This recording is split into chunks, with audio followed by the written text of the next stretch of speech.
From CBS 2 News, this is a special report. Governor Cuomo is giving an update on the coronavirus pandemic in New York. Let's listen in. The honor of allowing us to throw a wreath in honor of Memorial Day. To her left, Gareth Rhodes, who's been working with us from the onset of this tragic COVID situation. We're at the USS Intrepid Sea, Air, and Space Museum. This is a remarkable facility, and it's always a pleasure to be here. It was started by the Fisher family, which is one of the great families of the state of New York. Susan Marinoff-Zausner is here with us today, who's the president of the organization. We want to thank her for her kindness. And today we honor the service members who have lost their lives. We remember their families and the pain that they've dealt with. And we thank them all for their service, their bravery, and their sacrifice. I want to thank the Gelband family, Stu and Ellen, for being with us today and giving us the honor. And let's take a moment of silence in memory of all those who are fallen and wishing their families peace on this difficult day.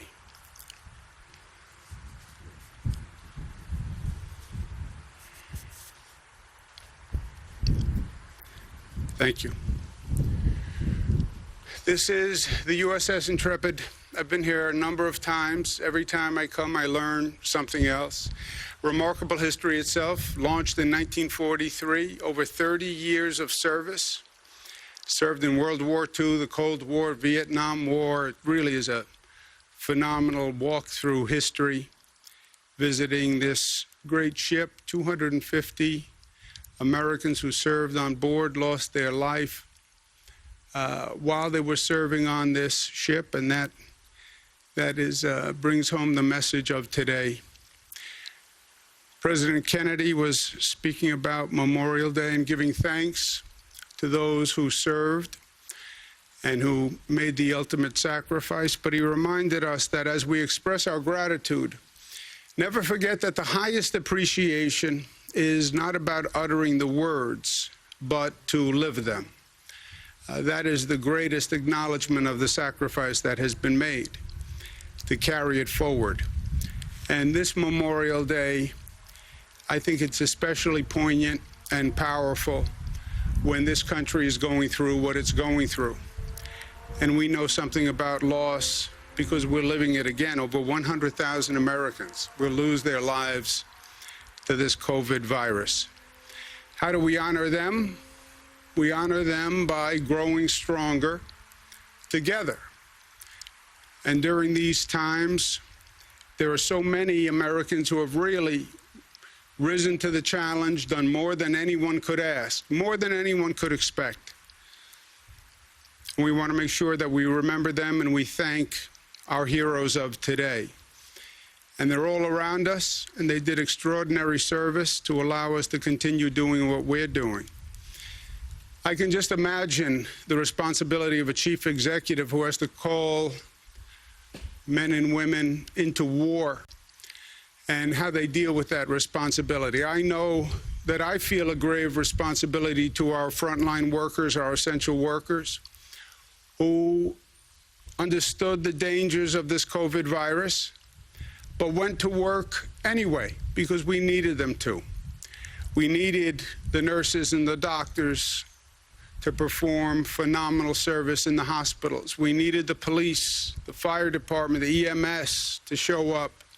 We needed the frontline workers in grocery stores to show up so others could stay home and be safe. And I bear heavy the responsibility of explaining to the people of this state and beyond what we were dealing with when we were dealing with the COVID virus and how dangerous it was, and then in the same breath asking people to please show up tomorrow, having just explained how dangerous it was. And many of those people who showed up and did their duty and served with honor lost their lives to keep others of us safe. And in many ways, that is a microcosm of what we hear talking about today on Memorial Day. But, as John F. Kennedy said, remember with your actions. And today, we're saying we honor that service, and we're going to make sure that every government in the state of New York provides death benefits to those public heroes who died from COVID-19 during this emergency. I also believe the federal government should be doing the same, honoring the frontline workers, showing Americans that we appreciate what you did, that you showed up when it was hard, that you worked when it was hard, you appeared for duty when it was troubling to do so, and I'm sure many people were afraid to show up, but they showed up anyway. And they deserve not just words of thanks, but actions that show the appreciation. And I think the federal government should dedicate federal funds and pay hazard pay to those workers who showed up. It's a way of saying thank you. We understand what you did. We appreciate what you did. And it's a way of showing Americans that when there is a next time, and there is a next time, that we truly appreciate those people who show up and do their duty. Today, we also honor the veterans who we lost to coronavirus during this epidemic. Jack Conyers, Stephen Patty, Cleveland Jessup, and those are just a handful, people from New York. We're still in the midst of this COVID battle. We are making progress here in New York. Again, the hospitalization rate is down. The net change in hospitalizations is down. Intubations is down, which is very good news. Day-to-day hospitalizations are down, which is continued good news, and in many ways the most important news. It means the number of people who are coming in to our hospitals on a day-to-day basis continues to drop. And the most important number to me, the number of lives lost, 96, is still painfully high, but only in the relative absurdity of our situation is that relatively good news. And we remember those 96 families today.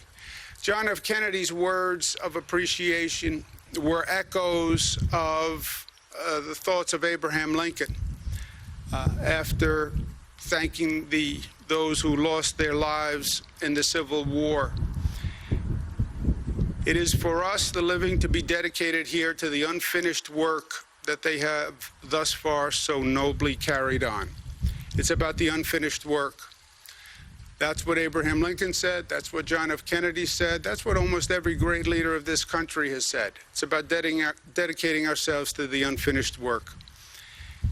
And we do that here in New York. We honor the memory of the fallen by going forward, by living, by growing, by advancing, by learning from it, by being stronger than ever before, by taking the values and principles of America that they lived and died for, and raising them to a new level, by rising even higher and even stronger than ever before. And we will do that. We will do that here in New York. We'll do that in this country, because America and New York are tough, smart, united, disciplined, and loving at the end of the day. And that has brought us to this point where this country is the strongest, best country on the globe, and it will take us forward. Questions? Yes, Governor, when you had required people in nursing homes who were working there to get tested twice a week, are you also requiring the patients to be tested as well? We are testing the patients. It's not really it is a requirement that the staff be tested twice a week. Some of the nursing home operators have pointed out that that's a burdensome task, and I understand that it is, but it is a requirement to maintain your nursing home license in the state of New York. We've known from day one that the nursing homes are the most vulnerable places for this COVID virus. We were introduced to it, Seattle, Washington, in a nursing home. Vulnerable population in the most vulnerable place in a congregate setting. So I understand the burden. We're working with them to get the testing, et cetera. But I want to make sure that we can all say at the end of the day that we did everything we could. We still lost 96 people yesterday.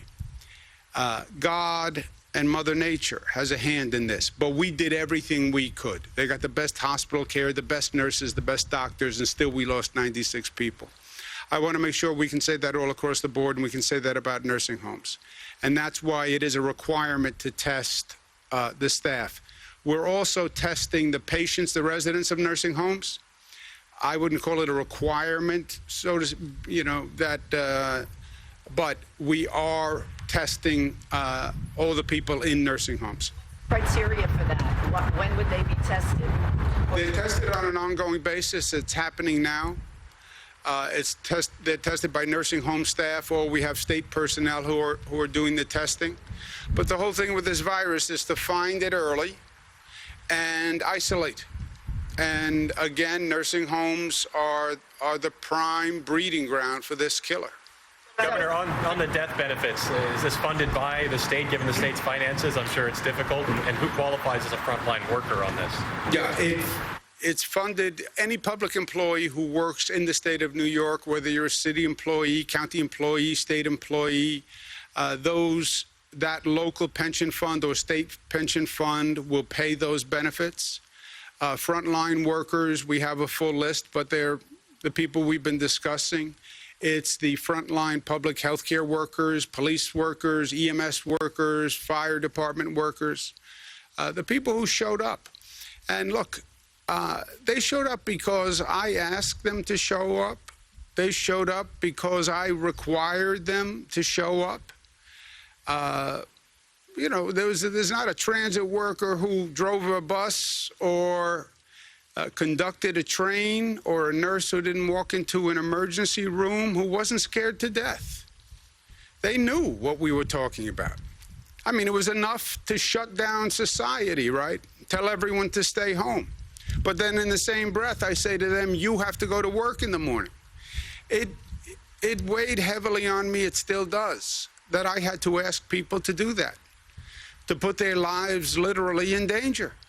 And we knew they were putting their lives in danger, and that they did it anyway. I have such respect and esteem for what they did. And I want to make sure that we repay that, not just by saying thank you and running nice television commercials, right?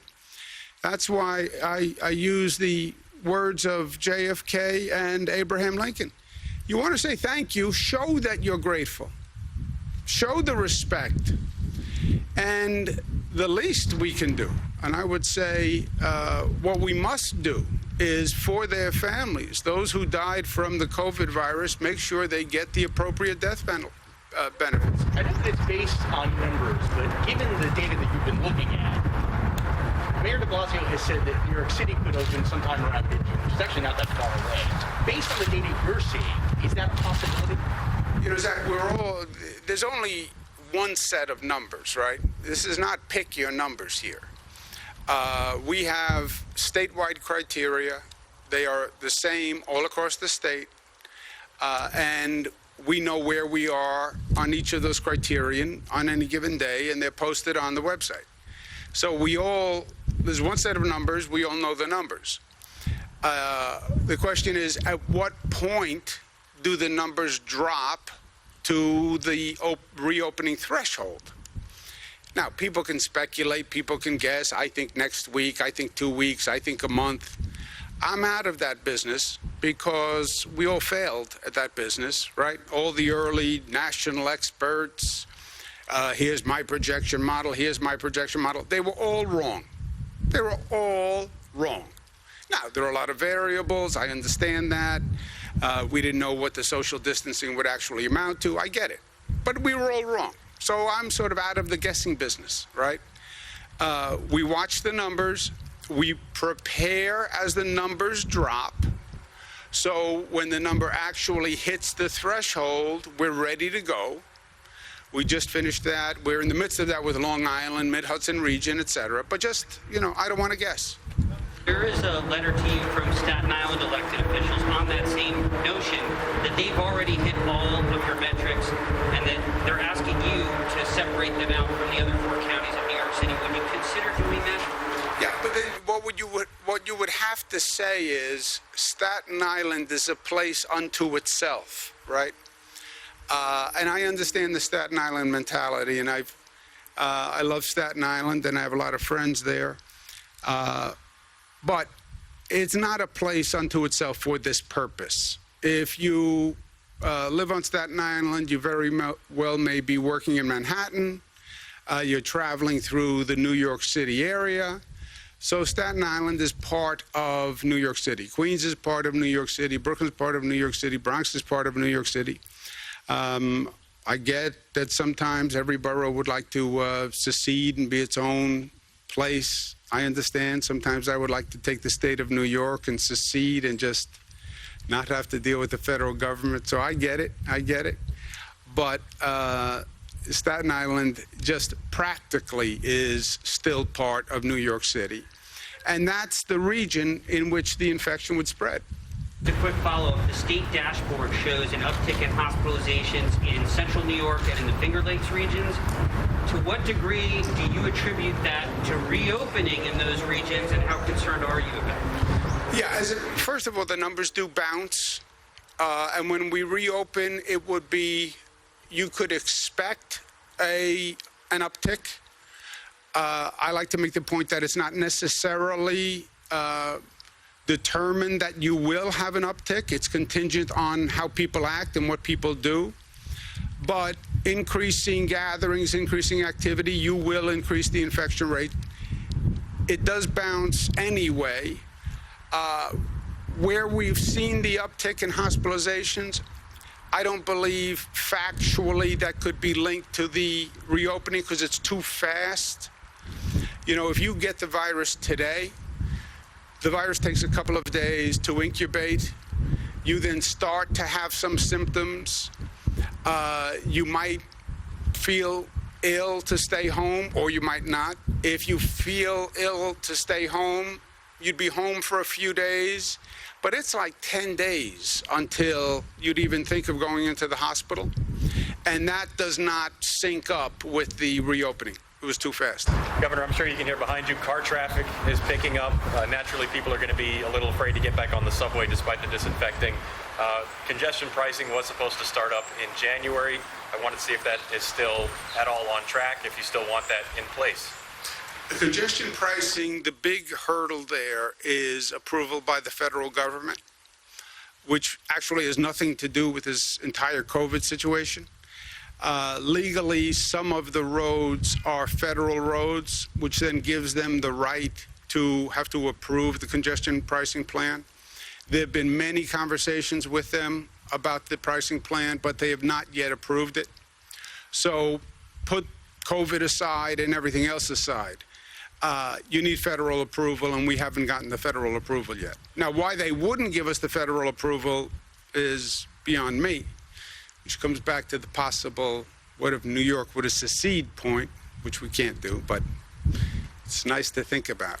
The administration for that approval? There have been multiple conversations between the MTA and the federal administration on congestion pricing.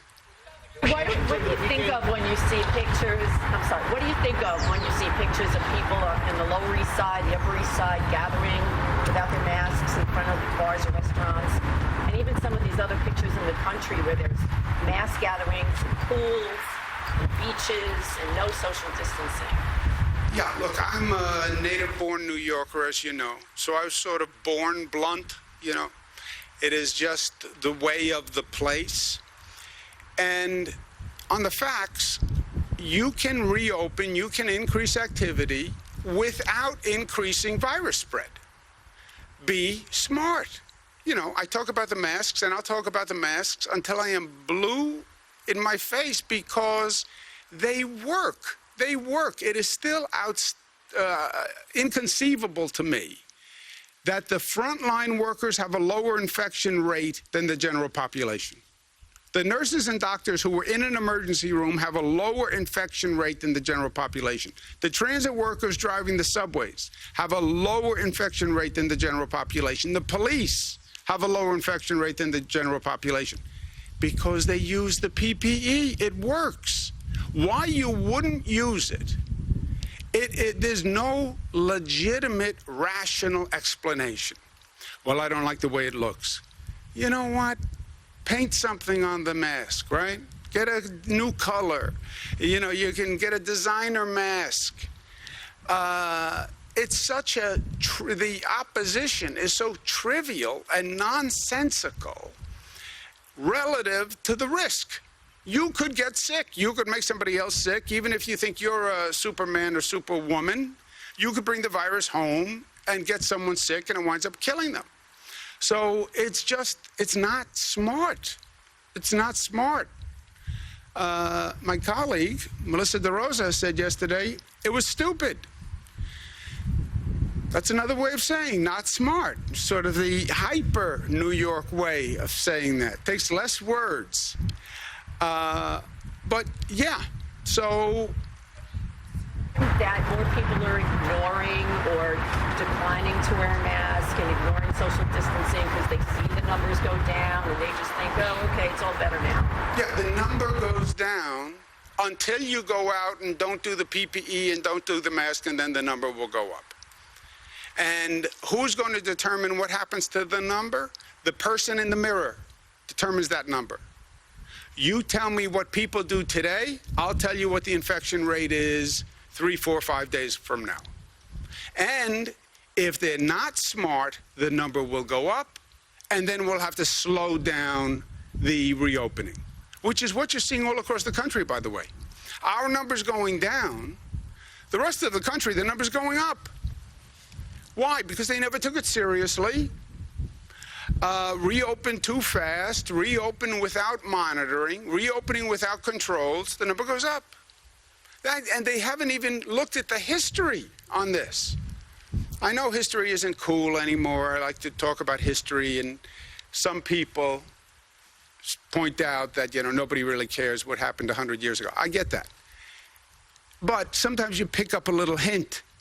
We had the 1918 pandemic. You look at the places that didn't close, they had a much higher infection rate. And then it comes back in a second wave. So it's not smart. It defies history, defies everything we know, defies common sense. On the eviction moratorium. Other than that, I don't have any strong feelings on the matter. On evictions, I know it was extended into August, but there were a few extra lines that were in this new one about the tenant needed to be having financial hardships or on unemployment benefits. I want to see why those lines were added, and are you worried that it all puts the onus on tenants to prove they shouldn't be evicted? No, look, a lot of this is common sense, right? And balance. You should not be evicted because you can't pay the rent.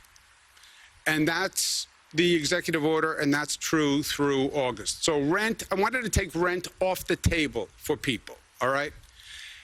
That's one less thing you have to worry about. And one less thing until August. And by the way, between now and August, there's a lifetime, and if we're still in this chaos in August, we'll figure it out then. But that doesn't mean if you can pay the rent, just don't pay the rent. You know, it's not a free pass.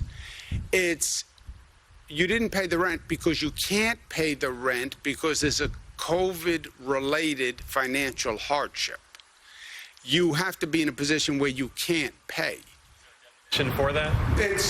No, that's the definition. Financial hardship related to COVID. It can't just be that you're rich and you don't want to pay and you want to stiff the landlord, right? That's not what this is about. Any three-way deals with the legislature? I know that they've been looking at some bills. They want to come back into session this week. And do you think we could be looking at kind of a big legislative package before they officially get out of session? Look, the legislature is going to come back this week. I think that's good. I've been talking to the legislative leaders all through this, so There's nothing that we have done that I didn't talk to the Assembly about and the Senate about. The question is what they do, right? Legislatures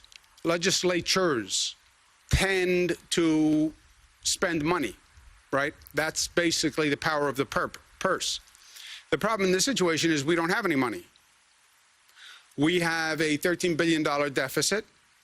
We're now looking at cutting school aid 20%, cutting local governments 20%, cutting hospitals 20%. The only possible good news is if the federal government actually acts responsibly and provides funding for state and local governments. Otherwise, we don't have money. And any additional money we spend increases the cuts to school aid, local government, and hospitals. It's a zero-sum game. There is no printing press in Albany that makes money. We now owe $13 billion. You want to spend more money? Now we owe $13 billion and $1. And where do we get that from?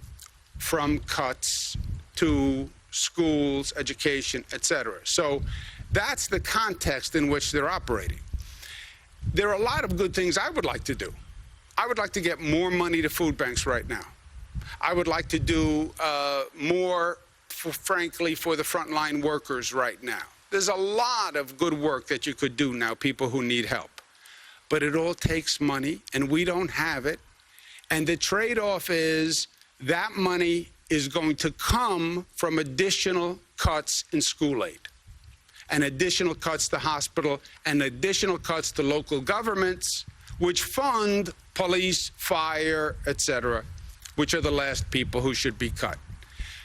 And again, the only wiggle room is maybe we get federal funding. And that's what I'm working very hard to do.